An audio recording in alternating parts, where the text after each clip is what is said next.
Welcome to the demo of the Update 24B. Use independent and total demand forecast for enhanced policy and replenishment computations for multi-echelon replenishment plans in supply chain planning's replenishment planning.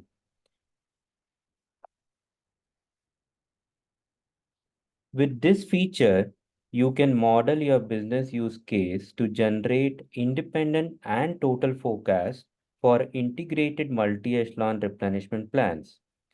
You will get enhanced policy and replenishment calculations using these forecasts. You need to use total forecast at a location to compute policy values. And for replenishment computation, you need to use independent demand along with dependent demand propagated from destination location.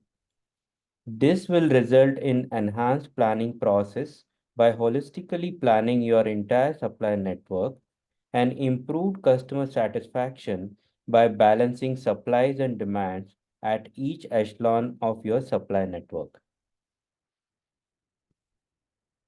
This demo will show you how you can configure your replenishment plan to generate independent and total forecast within a single multi-echelon replenishment plan and how these forecasts are used to drive your policy and replenishment computation. To configure a single holistic multi-echelon plan, enable these three plan options: calculate forecast, calculate policy parameters, and calculate replenishment. In the demand tab, specify these forecast profiles. Forecast shipments to generate total forecast based on shipment history. And to generate independent forecast, you need to specify this new profile called forecast independent shipments. You can also configure and use custom forecast profiles as per your business requirements.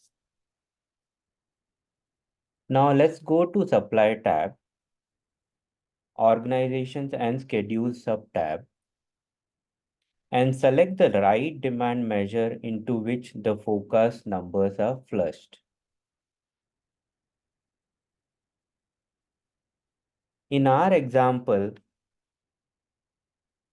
the end item demand represents total forecast and the measure final shipments forecast is the one where total forecast is stored.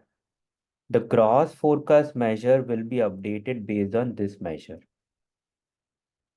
Under this new plan option, independent demand, we need to specify the measure under which independent demand is stored. We have selected final independent shipments forecast. The new measure independent gross forecast will be updated based on this measure.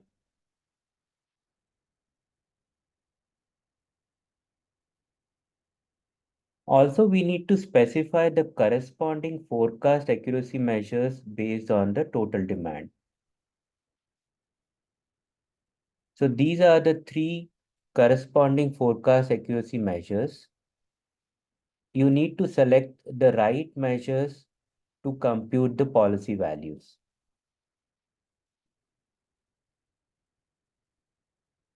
Now let me take you to replenishment workbench. Replenishment planning will continue to use gross forecast measure for policy computation.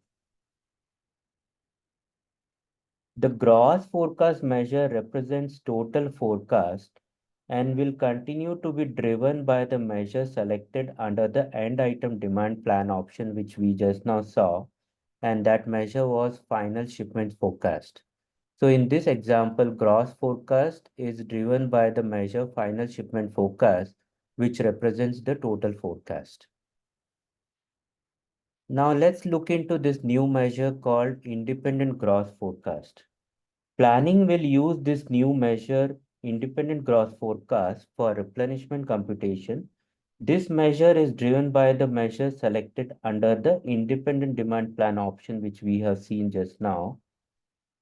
and that measure name was final independent shipment forecast. So this measure drives the independent gross forecast measure. Forecast processing logic will use this new measure to populate the net forecast measure. And once we get this net forecast measure, the logic for computing replenishment recommendation in a multi-echelon plan remains the same. This concludes this demo. Thank you for listening.